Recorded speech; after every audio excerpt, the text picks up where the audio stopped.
Hey guys, I'm Olivér Kovács, a Hungarian composer. In this video lesson I'll discuss how to harmonize or reharmonize a melody, and I present my reharmonized and orchestrated version of the well-known song, My Jolly Sailor Bold. It'll be super exciting and useful, so stay tuned. There are many ways to harmonize a melody. The first and most obvious is the diatonic chords. In Western music, most scales come with 7 notes, in other words 7 scale degrees. We can build chords on the scale degrees using only the notes of the scale, called diatonic chords. These chords could be triads, 7th chords, 9th chords, or even 11th and 13th chords.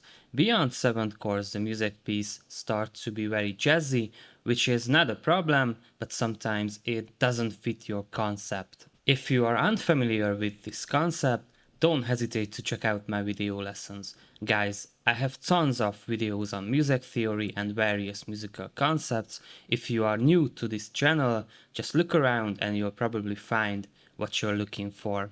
My version of the piece is in G minor, and the scale I used is G harmonic minor, so here are the diatonic chords of G harmonic minor.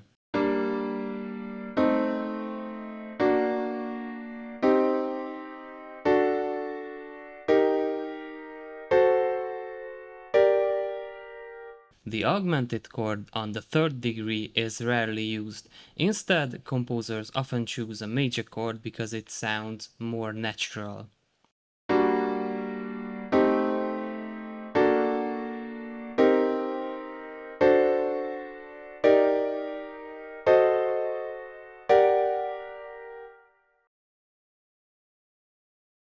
Okay, but in this way, the number of chords is very limited.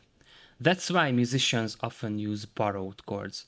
Of course, you can find music lessons on borrowed chords on this channel, but these are the most common and maybe all types of borrowed chords.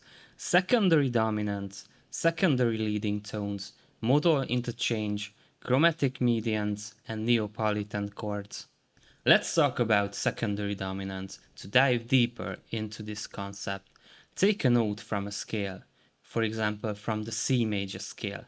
Find a note that is not the tonic and get the dominant of that note. For example, E is the 3rd note of the C major scale.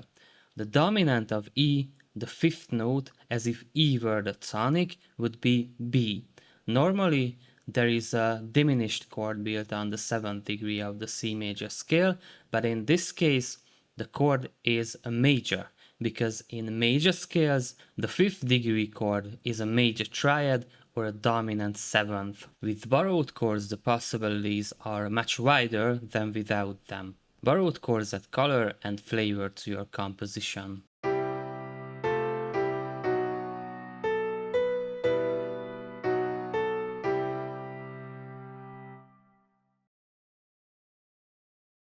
Before we begin, I'd like to let you know that the MIDI files and project files for these pieces are available on my Patreon page for supporters, just like all the MIDI and project files for my YouTube videos.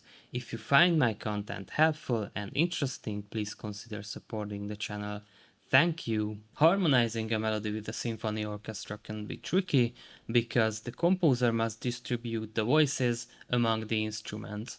Not only does every instrument have its own unique pitch range, but orchestral instruments also have weaknesses or even unusable ranges in certain contexts. I deliberately incorporated a bit more complex chords like dominant 7ths, diminished 7ths, and half-diminished 7ths. A dominant 7th chord is almost always suitable on the 5th degree, and only in a very few cases does it sound strange. In the harmonic minor scale, there is a half-diminished 7th chord built on the 2nd degree. It sounds great because it adds a dramatic feel to your piece. Of course, we can almost always use a fully diminished 7th chord instead of a diminished triad.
This orchestration is fairly simple.